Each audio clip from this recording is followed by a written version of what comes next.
Hello everyone, कैसे हैं आप। उम्मीद करता कि बहुत अच्छे होंगे, स्वस्थ होंगे और पढ़ाई कर रहे होंगे और मस्त भी होंगे। चलिए कुछ जो है क्लास 10th का हम लोग आज कुछ पदार्थों में अम्ल के बारे में जानकारी ले लेते हैं, ठीक है ना। जो एग्जाम बेस होता है, 1-2 नंबर का एग्जाम में पूछता रहता है, ठीक है ना। हर एक एग्जाम में 1-2 नंबर का अम्ल वाले पदार्थ में पूछता रहता है कि कौन सा पदार्थ में क्या कौन सा अम्ल पाया जाता है।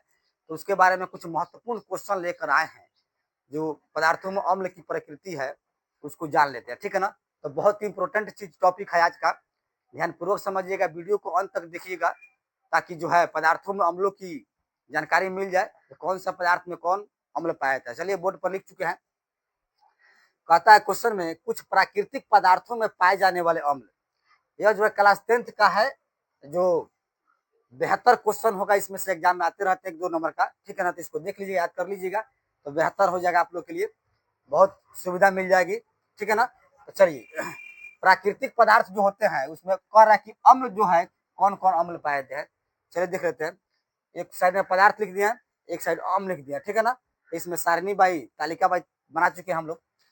तो 1 नंबर कहता है सिरका। तो सिरका में कौन सा अम्ल पाया जाता है बाबू, तो याद कर लीजिएगा, एसिटिक अम्ल। सिरका में कौन सा अम्ल, एसिटिक अम्ल पाया जाता है, ठीक है ना। आगे बढ़ते हैं। इमली में कौन सा अम्ल पाया जाता है, 2 नंबर कहता है इमली में कौन सा अम्ल। यहाँ आ जाएगा टार्टरिक अम्ल। क्या आ जाएगा, टार्टरिक अम्ल आ जाएगा, ठीक है ना। यह सबसे बेहतर क्वेश्चन होता है, सिरका इमली। सिरका में कौन सा अम्ल आ गया, एसिटिक अम्ल आ गया।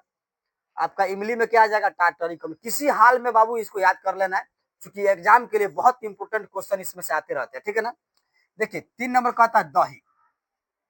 तो दही में कौन सा अम्ल, तो दही में जो है लैक्टिक अम्ल होता है। क्या होता है, लैक्टिक अम्ल होता है। दही में क्या कौन सा अम्ल पाया जाता है बाबू, तो लैक्टिक अम्ल। याद कर रखिएगा। टमाटर जो पिछले एग्जाम में पूछा हुआ था, ठीक है ना। टमाटर में कौन सा अम्ल, तो यहाँ देखिए ऑक्जेलिक आता है। टमाटर में कौन सा अम्ल आ जाएगा, ऑक्जेलिक। जो पिछले क्लास अर्थात पिछले वर्ष में पूछा हुआ क्वेश्चन है कि टमाटर में कौन सा अम्ल पाया जाता है, तो ऑक्जेलिक अम्ल पाया जाता है। देखिए सेब आ रहा है, सेब में 5 नंबर में सेब में कौन सा अम्ल आता है बाबू, तो मैलिक अम्ल आता है, मैलिक, ठीक है ना। तो इसको याद करना पड़ेगा ही, याद नहीं कीजिएगा तो एग्जाम में 1-2 नंबर मिस हो जाएगा, ठीक है ना। तो आपको याद करना होगा सेब में मैलिक अम्ल। और कहता है संतरा व नींबू का रस। संतरा है या नींबू का रस है, उसमें क्या जाएगा, सिट्रिक अम्ल पाया जाता है, ठीक है ना। तो क्या कौन सा अम्ल बाबू, संतरा व नींबू के रस में कौन, सिट्रिक अम्ल पाया जाता है। अब आते हैं हम लोग 7 नंबर पर, अमाशय रस। तो अमाशय रस में हाइड्रोक्लोरिक अम्ल होता है, अर्थात HCl कह सकते हैं। तो हाइड्रोक्लोरिक अम्ल किसमें, अमाशय में जो होता है हाइड्रोक्लोरिक अम्ल पाया जाता है, ठीक है ना। 8 नंबर कहता है लाल चींटी।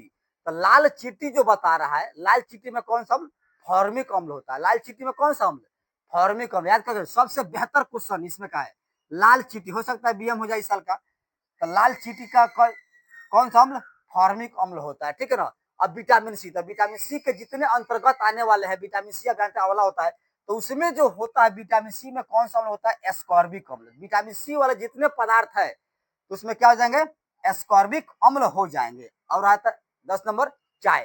तो चाय में कौन सा अम्ल, टैनिक अम्ल। तो इस तरह आपको 10 जो है पदार्थों के नाम के अनुसार इसमें जो अम्ल पाए जाते हैं, इसकी सारणी आपको दे चुके हैं। याद कर लीजिएगा, आप लोग के लिए बेहतर हो जाएगा, एग्जाम के लिए बेहतर हो जाएगा, क्योंकि इसको रटना ही पड़ेगा। जब तक नहीं रटिएगा तो 2 नंबर जो होता है मिस कर जाएगा, ठीक है ना। तो उम्मीद करता हूं आज जो है कुछ प्राकृतिक पदार्थों को जो अम्ल के जो लाए हैं, यह आपको समझ में आ गया होगा। तो कॉपी में से नोट कर लीजिएगा, याद कर लीजिएगा, किसी हाल में आपको याद करना है। यदि एग्जाम में सक्सेस पाना है तो आपको याद करना होगा, मेहनत करना होगा। बिना मेहनत तो कुछ मिलता नहीं है बाबू। तो आप लोगों को यदि रिजल्ट बनाना है क्लास 10th में, अगले साल क्लास 10th में, तो आपको रिवीजन करना होगा, याद करना होगा, मेहनत कीजिए जोर तोड़ से, ताकि आपका रिजल्ट आ जाए, ठीक है ना। तो उम्मीद करता हूं कि जो आज का जो है अम्लों की जानकारी दी है समझ में आ गया होगा। तो वीडियो को लाइक करें, शेयर करें, कमेंट करें, और आप मेरे चैनल पर नए हैं तो चैनल को सब्सक्राइब भी कर दे, ताकि जब भी मैं वीडियो अपलोड करूं आपके पास पहुंच जाए। तो मिलते हैं अगले क्वेश्चन के साथ अगले वीडियो में।